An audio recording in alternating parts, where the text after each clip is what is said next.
Hey there, thanks for joining in to watch this session. My name is Vibhor and I'm currently working in the product marketing and comms function at HighRadius. We are a B2B fintech unicorn company, and over the past couple of years, we've managed to create this category that we call integrated receivables. Integrated receivables has over the years become a standard industry term in our niche, and currently we are disrupting that very space that we disrupted a couple of years ago.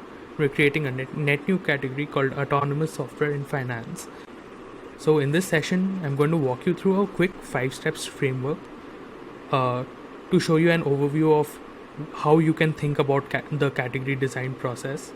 This is going to involve some quick frameworks and learnings that you can commit to memory and execute starting Monday morning.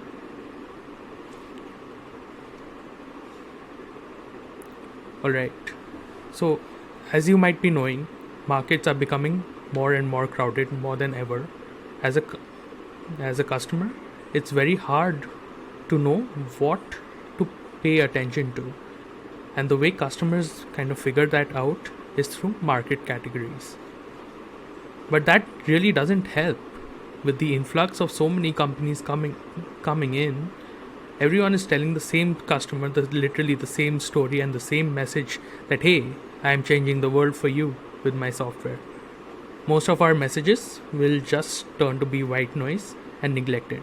So how are you really going to stand out? Here's an example of what I call a copycat Me Too messaging.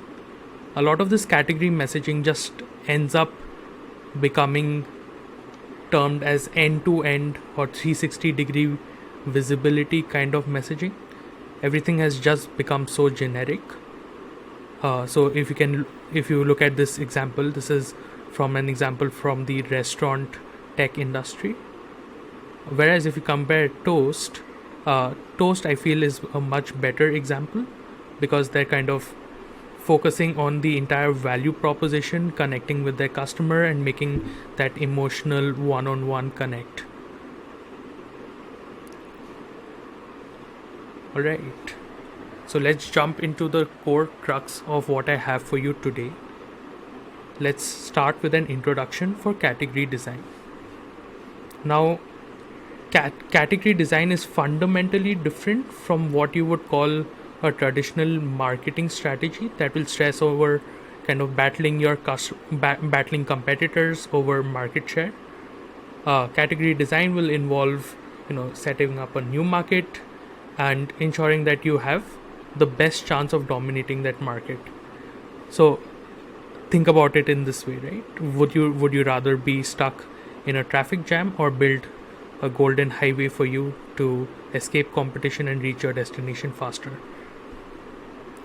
When you're looking at designing a category, there are 5 steps essentially that you can think of, and this is what you can commit to memory going forward. The first step that I kind of like to talk about is nailing your persona messaging. After that, you kind of have to tell your customers a story that they would want to believe in, and start bringing your category to life. The 4th step in this process is the most exciting one. This is called a lightning strike. How can you create the unforgettable aha moment that people will just not fail to forget? And finally, how do you start building evangelists so that there are people who are obsessing and becoming your true fans and talking about your category when you're not around?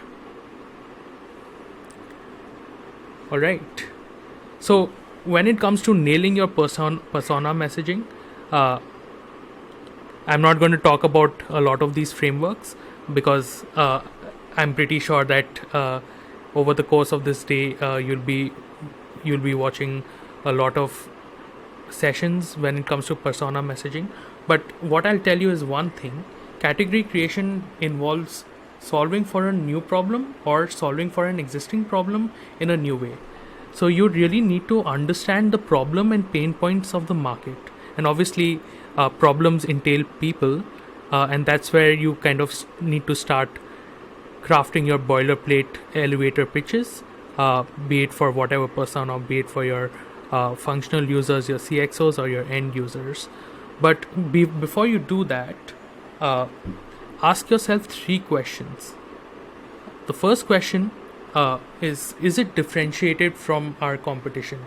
Does your message stand out versus other similar offerings in the market? The second is, how relevant is this message to your audience? Do people really care about what you have to say? And the third one, finally, is how can you overall own this narrative? How can you build moats to own it so that your competitors do not pounce on this new opportunity with the said copycat Me Too messaging? So here's an example from Salesforce. So Salesforce clears these 3 hurdles really quickly, and I think Salesforce is a classic example when it comes to positioning.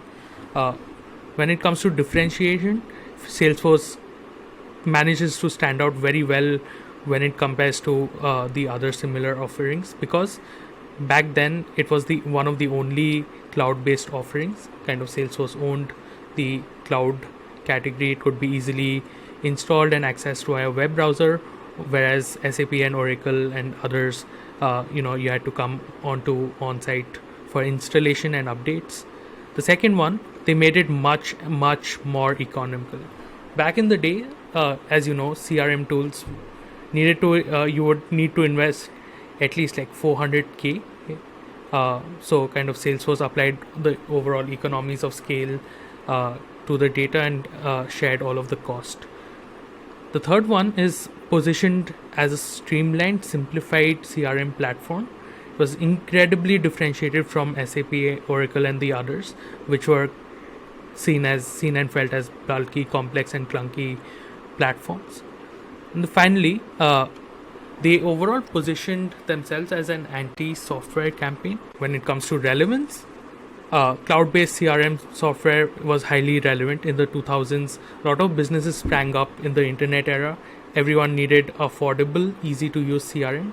And kind of Salesforce managed to democratize that entire process. And overall, they were a very sustainable positioning because they were able to build their moats around it so that other competitors, they could not come near Salesforce. The second step is, alright, let's start telling you a story. Once you have a firm grasp on the problem that you're solving, and obviously whom you're solving it for, you need to come up with a way to talk about this new solution to this problem. So this is often a change that's happening in the world, and due to this change, there will be winners and there will be losers. Your job in this storytelling would be to convince your customers that your category is going to help them emerge as a winner. That's what we call a hero's journey.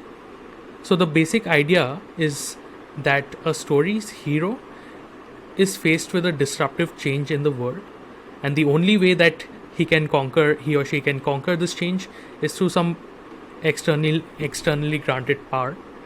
Once they wield this power, they're able to surmount these challenges and return to a restored world, which is obviously better than the world that they left behind. So think about your entire storytelling as, don't make your product the Luke Skywalker. Your product is essentially the Yoda, and you're guiding the entire category forward. By the way, generally the category story is an internal document or a presentation, obviously that guides your company strategy and serves as a foundation for your external messaging.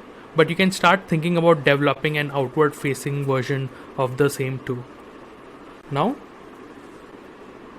the world's most impactful stories and presentations follow this thing called what we call a POV narrative design structure. And kind of how this is going to be is that you show a contrast between what could be in the world and what is the current problem. So at the beginning of any presentation, you need to establish what is, here's the status quo, here's what's going on.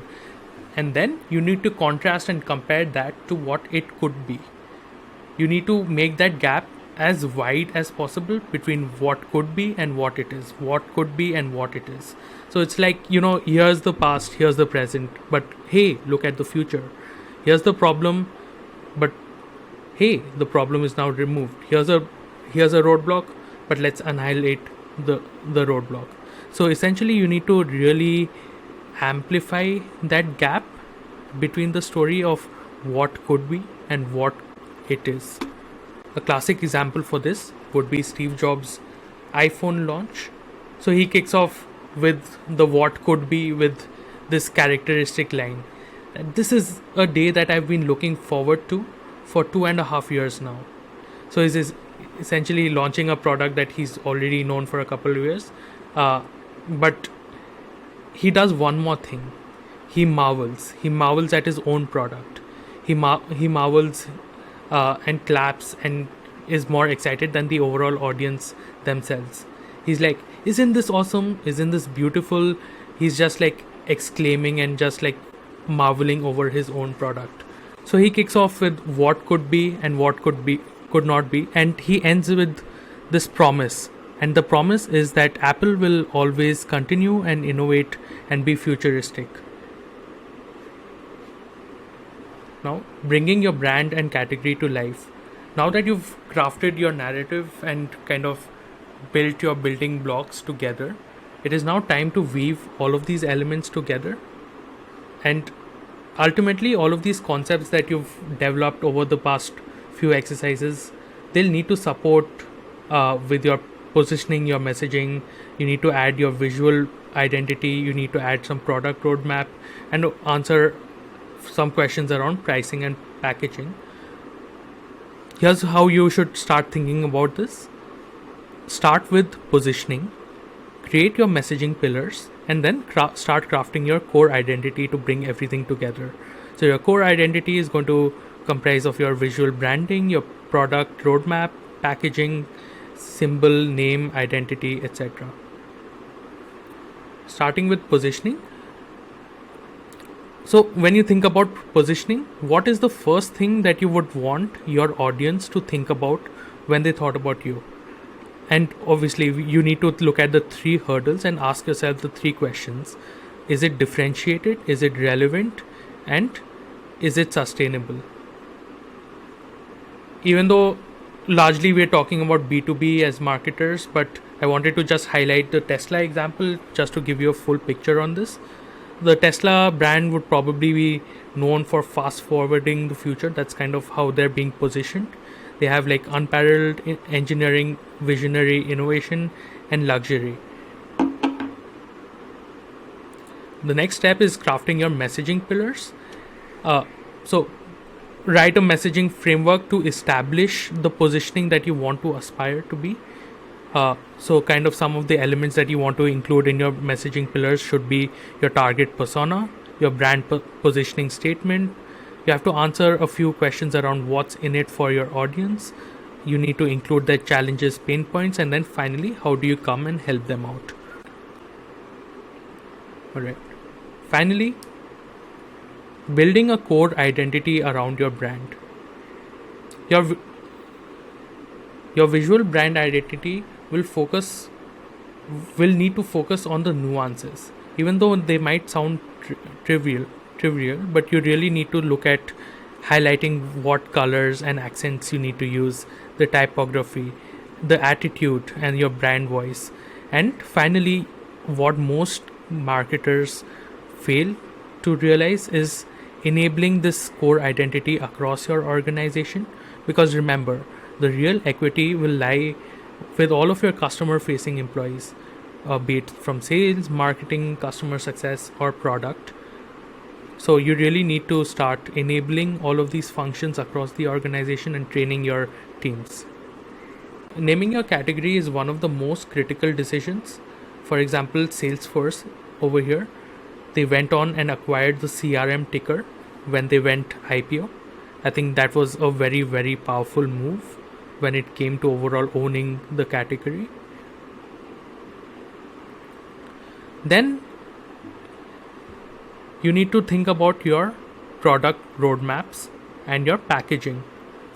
So use your overall vision for your category evolution as a framework to ship and release new product features and updates regularly.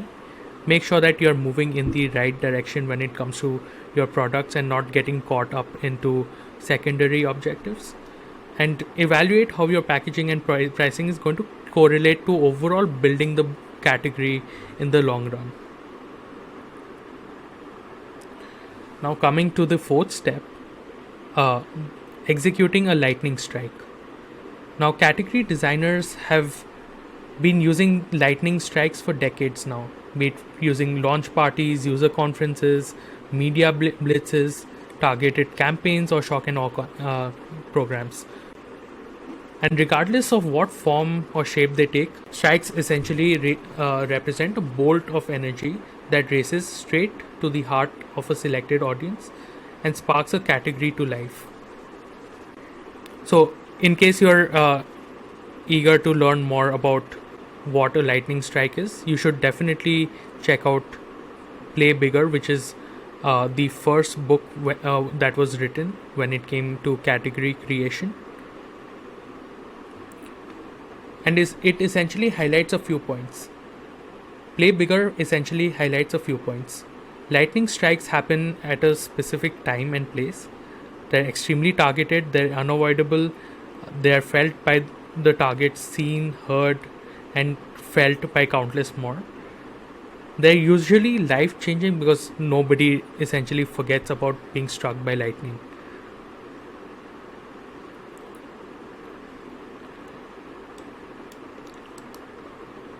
We see examples of lightning strikes all around us. Apple's There's One More Thing unveils the mega domination of the cloud SaaS agenda. I think the best example for a lightning strike movement would be Salesforce's anti-software campaign. Finally, the fifth step in the 5 parts framework would be building evangelist. Once you've worked through the steps above, you still don't have a category per se. You only have the raw ingredients needed to make one. You still need to go and tell the world about your category, and you need to tell them that you can do it better than anybody else. That's where the overall process of building an evangelist takes place. So while it's vital to get the Gartners, Forresters, IDCs of the world to repeat the same narrative and amplify it across the industry, but when you're really trying to create a category, you need to look at building more evangelists, and because having no voice behind the rallying cry makes it very difficult. That's why you need to have an executive or a point person to rally around, someone to become your evangelist and protagonist. The most famous example would definitely be Guy Kawasaki, who kind of evangelized Apple throughout the 90s, and kind of he's doing the same at Canva right now. So while we're coming towards the end of the session, I want you to understand one thing. Categories are built over years. It takes about like 6 to 10 years to build a category, and it's not something that you can do over a quarter. Invest your time and energy and really have that vision in amplifying that category and creating it. Alright, so thanks a lot for listening into the session. In case you have some feedback, you have any questions, feel free to reach out to me at vibhor.kumar@hiradius.com. We're a bunch of very passionate marketers, and we're moving fast and disrupting things at HiRadius. So in case you're eager to know more about what we do, feel free to shoot a message and we can align. Thanks so much.